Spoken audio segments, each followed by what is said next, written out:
नवोदय विद्यालयामध्ये शिकणाऱ्या अनुष्का पाटोळे या विद्यार्थ्यांचा दुर्दैवी मृत्यू झालेला आहे।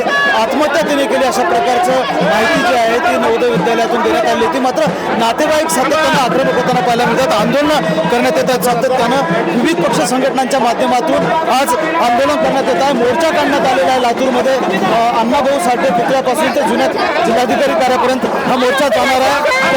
या आंदोलनामध्ये सहभागी असलेले अनुष्का पाटोळे हिची जी आई आहे तिच्याकडनं जाणून मला सांगा काय मागणी आहे तुमची आणि प्रशासनानं काय कारवाई केली त्यावर तुम्ही समाधानी आहात? आम्ही त्याच्यावर समाधानी नाही, आम्हाला न्याय पाहिजे आणि आमच्या मुलीचा खून करण्यात आलेला आहे। आमच्या मुलीनं आत्महत्या केलेली नाही, तिचा खून केलेला आहे त्यांनी आणि जेवढे 2 महिला अटक केलेले आहेत त्यांना केलेलेच आहे, पण बाकीचे आणि सीसीटीव्ही मधले जे आरोपी आहेत त्यांना लगेच तात्काळ अटक करून त्यांची चौकशी करण्यात यावी ही आमची मागणी आहे।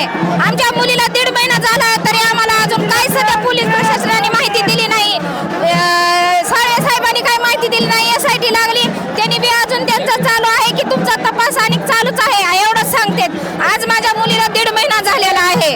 अनुष्का पाटोळे हिला न्याय द्या ही मागणी घेऊन आज आंदोलन करण्यात येत आहे, मोर्चा काढण्यात आलेला आहे। या मोर्चामध्ये विविध पक्ष संघटनांचे लोक त्याचबरोबर मातंग समाजाचे जे कार्यकर्ते आणि नागरिक आहेत ते सहभागी झालेले आहेत। महेंद्र जोंधळे, TV मराठी।